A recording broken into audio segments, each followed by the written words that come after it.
நீர் சொல்லி இருக்கிறீர் அல்லவா, ஞானத்தில் குறைவுள்ளவனா இருக்கிற ஒவ்வொருத்தருக்கும் நான் ஞானத்தை தருவேன் என்று நீர் வாக்கு கொடுத்தீரே.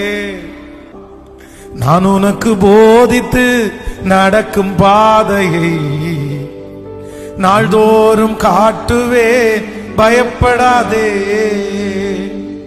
நான் உனக்கு போதித்து நடக்கும் பாதையை நாள்தோறும் காட்டுவேன், எசேக்கு சித்தினா இன்றோடு முடிந்தது மகனே. எசேக்கு சித்தினா இன்றோடு முடிந்தது மகளே.